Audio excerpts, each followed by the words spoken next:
York. Ebro in the morning on Hot 97. Denise is here from Master of None. Yo, Denise, what's going on? Ebro, not a documentary. Yes. Not a documentary, It's a reality show. Like, that's Denise from No. Master of None. Her name's Lena Waithe. She's actually an actress. That's cool. They gonna know my name though, because they gonna see The Shy and they gonna say created by every day. So Yo, let me tell you, I've seen 2 episodes already. I'm in. Thank you. It's really good. Thank you. You I'm late? sorry, I'm late. You ain't seen it? I haven't seen anything. I haven't watched television. I'm not even gonna look over there. Yeah. You know what's What cool? about Because we've brother? seen. Whoa. I have the DVDs. I just got them. I haven't started it yet. Come on, man. I know. I know Common's in it. I know. He's from I the was talking Shy. about how woke you are, how you be doing it I for am. culture. I am. Thank You know what I'm you. saying? I do. Yes, and come I'm. on, I see the rants. Thank you. I'm I'll be very on excited. it. I'm very excited for it, though. It looks amazing. Yo. And I was reading your information, your bio. Like, you're this like quadruple threat actor, writer, creator, producer. And It's also crazy. even It's a good that's time. pretty good. award-winning Thank for you. writing, which Yeah. was a big deal. Was Yeah. that last year or 2015? It was technically last year. I know we newly into 2018. Yeah. But no, yeah. I took home the Emmy for Best Comedy Writing. First comedy black series. woman, too. First black woman. Wow. It's a beautiful thing. I That's feel really amazing. honored. You know what I mean? Now I just got to make sure I'm at the last. That's the goal. right. Yeah. You know what I mean? Got to keep making sure these ladies have a seat at the table for real, in a real way. Because there's no way I'm the first like funny black woman to write Never an in episode of life. television. I'm aware of how sometimes the stars align and sometimes things just sort of happen that way. But I was happy to open that door so that way more could walk through. What is the climate in Hollywood for? Because 2-3 years ago it was Oscar So White, wasn't that the thing? And it was a whole social media storm and culture change. And now we'll get to Time's Up and that whole conversation too, which is another layer of the combo. But definitely.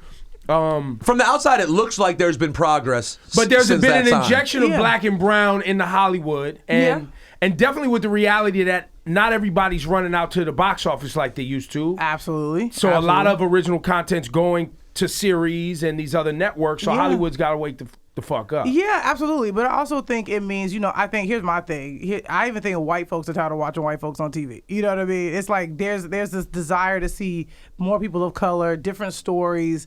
And I think, and the Emmys were historic. I mean, myself, Donald, Sterling, Riz Ahmed. I mean, it was a wonderful night. And I think it was sort of the industry taking a big leap forward. But for us, we're happy to have the trophies and we're very excited about what that means for our careers. But we don't want it to just be a moment. Our mission is to continue to do great work.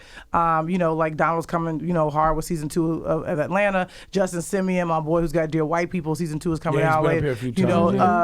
Issa coming with season 3 of Insecure. So I think for us, it's about continuing to keep our heads down and keep doing the work and just keep showing them that. And if people show up, that's when they really see like, oh, okay. Because all the only color Hollywood cares about is green. So if these things are doing well, it just means the doors are going to open. Because even talking about the box office, I mean, Get Out made so much money. And Moonlight winning Best Picture, it meant a lot. And I think execs then go, okay, well, we want to Get Out, well, we want to Moonlight, and so then it just creates more opportunities. But I also know sometimes when you win an award or you're in the spotlight, there's this sort of this list of folks they keep going to. Like this, so I know I'm on that list now. It's like, let's go to Lena for this thing. And then my thing is, I'm like, yeah, but there's a lot of Lenas out there. There's a lot of Donalds out there. So it's my mission to go find them, nurture them, help mentor them, so that way I can say it ain't just about me, but it's about the broader community. So sorry. Go ahead, Laura. Because you won the award for the Thanksgiving episode, Correct, right? Which yeah. was, as soon as I saw the piece, I was like, this is my favorite ever. My favorite thing ever. My sister's gay, right? Oh, yes. So to me, it resonated with me because it's like,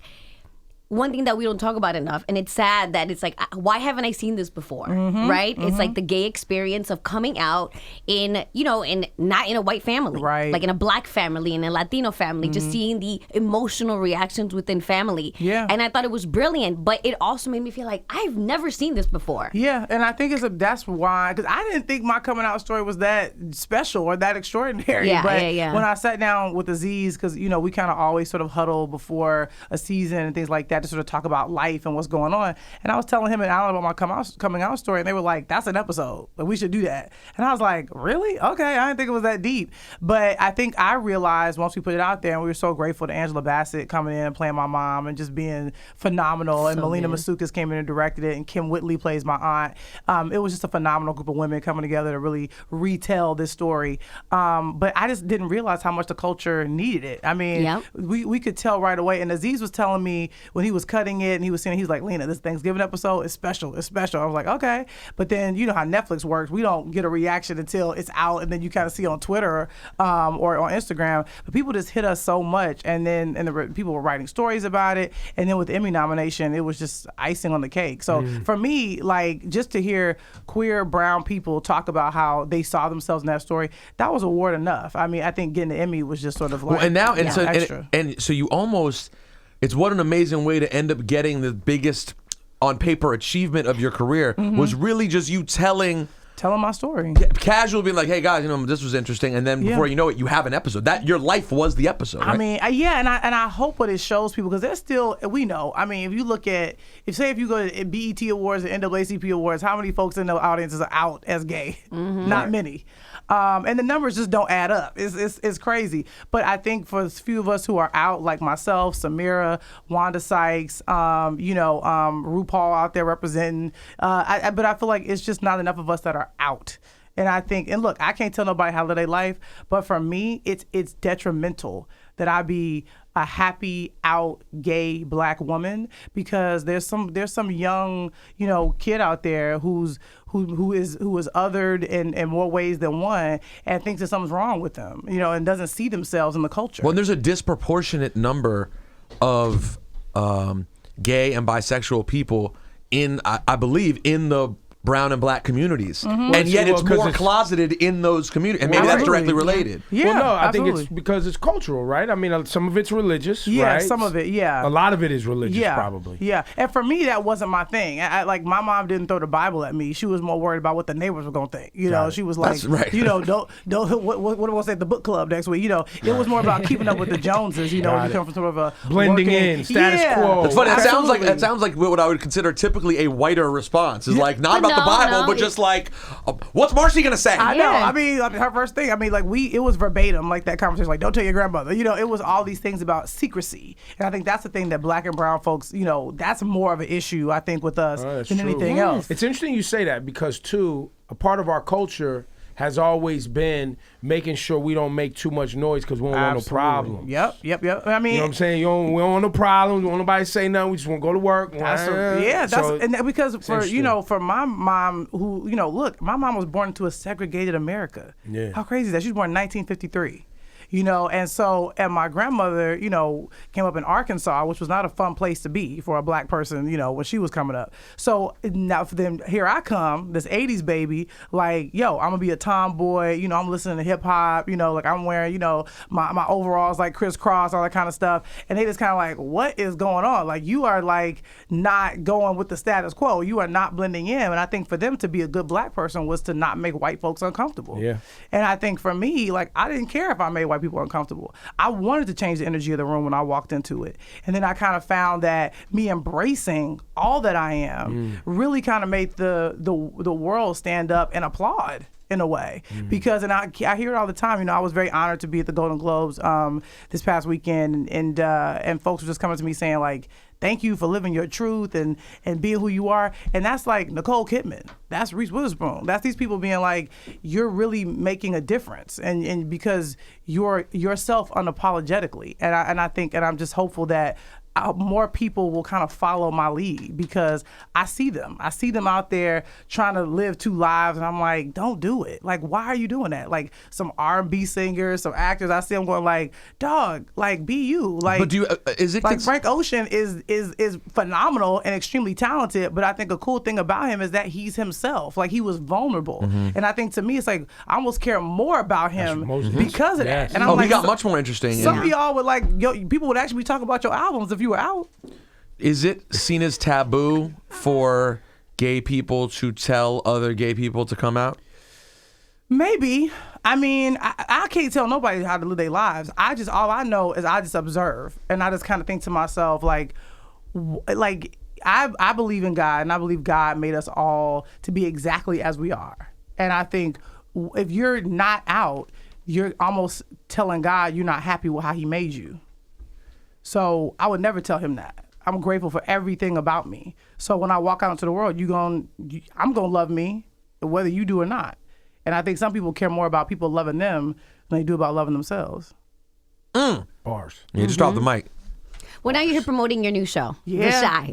Okay, because You watched it, Laura, right? Yes, I'm telling you, you're gonna love it. Of course, the lady in the room. You're gonna love it. Don't do that. I'm doing I'm a dad, though. I'm a dad, though. Time's up, Come on, bro. man. Time's up. Time's up. Right. Start doing this. Run the OC. Time's up. We can't just slack off. I hope this pay is equal up in here too. Laura, Right. you We'll talk about that later. You and Lena want to take a trip to the back. Right. Time's I'm up. up. I'm It's still a in time. black. It's a time in type of situation. I'm still wearing this black.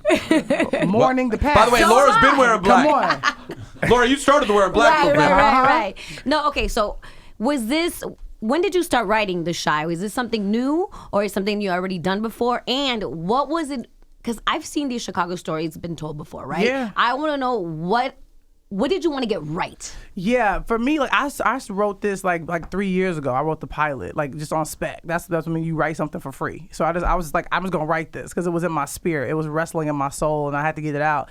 And I was just watching a lot of news stories, and Chicago's always in the news. But like 3 years ago, like these stories was coming out every single week. Yeah. And I was living in LA at the time, chasing a dream, trying to be a television writer.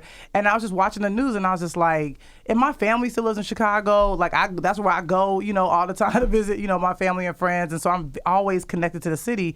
And these reporters were going into the city to report on what was happening, but they were foreigners. They never survived a winter there. They never ran the streets in the summer. They never went to the Taste of Chicago. They didn't go to public schools there like I did. So they didn't know the streets. And even though these people they were interviewing on TV, I didn't know them personally, but I knew them. I knew the language they were speaking. I knew they hustle. I knew they grind. And I was reading a lot of James Baldwin at the time. I was reading a lot of Langston Hughes. Just always just in it and just trying to like keep my soul fed. And something in me was just like, there's a story here. There's a show here, and I need to write it. And so, and it's a multi-protagonist story. A lot of the characters, are intertwined. And I really just kind of wanted to get the humanity. I wanted to show that most people in Chicago are working class folk. They go to work every day. They're raising their kids. They're trying to get to church when they can. They got dreams. And not everybody's trying to play basketball to get out of the hood. Not everybody's trying to sing or rap to get out of the hood. Not everybody's a drug kingpin. I didn't want to do that. And I also didn't really want to write about the cops that much. We got some cops in there because, you kind of got to do that. But for me, Chicago, I want to talk about, cops. Yeah, there's cops there. But to me, I want to care about the community. Because some folks are comparing it to The Wire, which is a huge compliment. But if you think about it, The Wire is really about the system. Right. To me, I want to talk about the people that the system affects. That's what The Shy is. The Shy is about the community. And it's a character study. It is not, there's no real hook to it. It's just about, Black people being human beings on the south side of Chicago. And I know that's sort of a novel idea. Wow, black people are human? Black people are not 3/5 anymore. Wow, that's Which the whole crazy. thing. The whole thing. We got the, When they people did that. People When that they used to did pick that. cotton cannot pick the president. You know what I'm saying? Wow. Crazy. So, Well, or so we thought until the last election. I know. Well, then we were reminded of the country in which we live. But, in which there are rules in place that in case things go the way they're not supposed to. Exactly. Make no mistake. We still got work to do. But to me, the mission was just to show, Black folks as being human. Because I think we've been so dehumanized in the media that people have become desensitized to our deaths. Yeah. And that to me is so problematic. About the show, the stories. Do you think we'll get to a point where, and I think with shows like this, which I'm excited to see, The Shy, out right now. Showtime. Get those subscriptions. Do you think we will get to a time where we're more accustomed to Black stories being told that aren't even necessarily intrinsically Black? They're just created by and starring Black people. Because it seems like that's the first step. Is first of all, we need Black stories to be told. We're still not at the step yet where you just casually see Black characters and Black directors doing everything. Right. Not just Black stories. Right. Just stories. Right. I mean, I think we'll get there. I think it's interesting because it's tough as a Black artist. There's elements of do you want to just kind of do stories that don't have to do with Black people? But the truth is I love writing Black people. I love writing us. And if we don't tell our story, who will? And sometimes, And there's still a lot of experiences to be told. Absolutely. And we still got a long way to go. We're inching there, because I think because the playing field still isn't leveled. And I think we're still trying to level it out. And we're making a lot of great progress. There's a lot of really cool shows. Because the cool thing, I like that you can have Queen Sugar and Dear White People and Insecure and Atlanta and The Shy, and Empire, you know what I mean, and Power. I think because we're not all a monolith. So we have to have a lot of variations of our voices. And I think, there was a time when there was so many things you can judge one black show because it was the only one that was there. And everybody was like, well, that don't represent me, or that's not my experience. It's like, okay. But now we can kind of all have our own experiences and tell our story through our own very unique and specific lenses, which is important. It felt like just 2 years ago, we were sitting there kind of pitting power and empire against each other. We were. What do you mean? And they were like, like that. And but those were. It felt like just then those were the only It shows. was too close together. Like the font is the same. I was on the radio. I was on the radio complaining about networks putting black programming on the same night, trying to split the audience because I was watching how they was moving. Right. And they would put them all on. It was a Thursday or something. I know. I was like, I was scared for a second too. I really didn't want the Shy to go up another gets the black show. I mean, but I'm really happy about that because I feel like we all should be able to have a night where we can all watch a show that we like and support each other and promote each other and all that kind of stuff. But now it feels like just 2 years later, there's so many. You just named all those shows. I'm like, wow. I think Grownish too. Grownish is out. Blackish, all that kind of stuff. The blessing is now there's so many platforms. Yes. Yeah. From a Hulu to an Amazon to a Netflix. Yeah. Then you got the cable channels. Absolutely. And you haven't even got the network. And people see the power of black Twitter and black social media. Oh, you better believe it. Showtime is feeling it. They seeing it. People, I was really grateful. The ratings were phenomenal Sunday night for our premiere. People showed up, and tweeted and Instagram and things like that. And people subscribed to Showtime in major numbers. So for me, I really appreciate that love and that support because we need it. Like, we need the culture to support us. So we can keep giving it back to the culture. You want to know the realest talk too? The rating system before, as it works in radio still and in television, requires either someone coming into your house and connecting something to your TV. Black people are trying to have someone come into their house and connect something to their TV. For radio, you have to carry a pager on your That's side. crazy. It's mad archaic, crazy. But It is. are you willing to support it and tweet about it from your house at your leisure? Yes, absolutely. See, I would have totally tweeted and supported if I knew you was marrying my people. If I knew you was marrying my people, all she had to do was hit me and be like, "Yo, fam, I'm gonna send them Alana, tweets." I'm like, Alana, you was sleeping. You should have hit Ebro. You should have told me. I would have promoted it for weeks. So you know Lena's fiance? Yes, very well, since she was a little kid. And you just found this out? Just right now. This is all brand new news. My love. Mm-hmm. How long y'all been together? We've been together for over 3 years. Yeah, man. I didn't know that she was gay. Didn't know that. I know. Well, that's the thing. I don't even know if she technically identifies as gay. She doesn't like labels, period. Because technically, I'm the first woman she's ever dated. All right. So technically, you could say she's bisexual. But I think she's a person. She's like, I don't like no labels. And it's true. It's like, who needs labels? Like, what is? You're in love with it. Sexuality is so fluid, and people are people. And, Are we allowed to give you props and congratulate you for you being the first though? Because that is still kind of baller.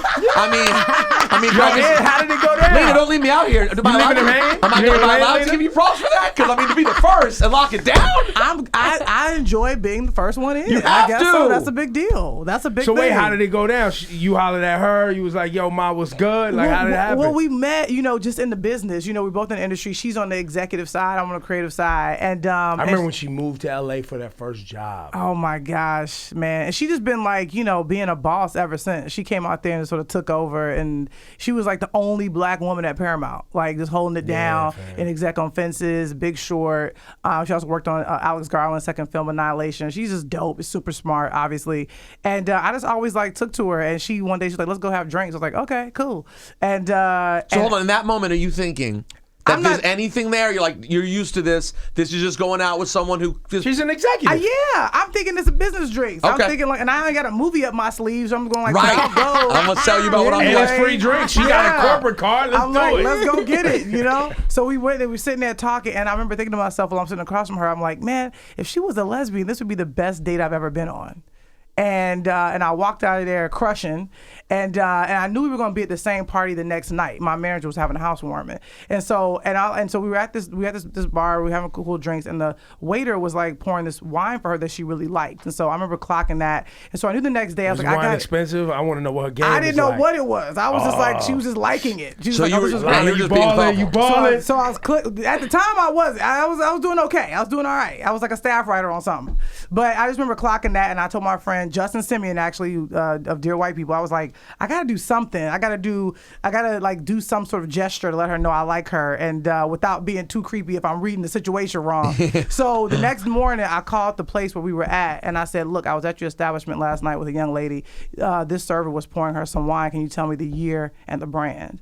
I'd like to buy her a bottle. They That is a told me, baller move, though. They I'm told stealing me that. I went and found the bottle, and I showed up to the party with the bottle, handed it to her, told her I had a wonderful time hanging out with her the night before, and we've been riding ever since. Wow. Nice. What a ballsy move. That was hard. Yo, that's You risky. hard body right there. Yo, that doesn't work. Yo, Ebro, that doesn't work. And she's like, all right, creep, keep your wine. Exactly. And now you're getting married. I know. Now we're gonna get married. That's amazing. Yo, Hopefully we're gonna salute, tie the yo, knot that's this so week. dope. Thanks, bro. Yo, Appreciate and you. Alana, wherever you are, I love you to death. You're amazing. I love you, I love you so much. Showtime. The Shy. The Shy. Right now. I'm gonna watch. You better. Yeah, I'm in, gonna I'm in. watch. I think Well, you now appreciate I got to it. He tweet will. like it's an obligatory man. family support. Like, Follow you anyway. her father gonna call me and be like, "Yo, my dude, you not will. supporting? You not supporting family? You know Barry will Yeah, call you Barry and talk will to you for call me. 45 minutes. Okay?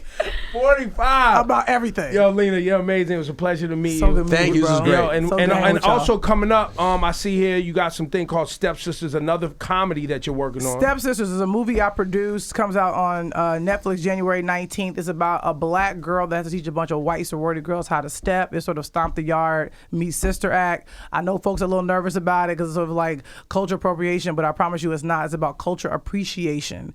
And so check it out. Don't be mad. Watch it first and then tweet at me. And it's comedy. It's supposed to be funny. It's funny, man. Chuck Hayward wrote that movie. He also was writing on Dear White People. So we keep it all in the family, man. It's a good movie. I hope people dig it. Called Stepsisters, January 19th on Netflix. There it is. Give it up, man. One Thanks, time. Lena. I appreciate y'all. Lena.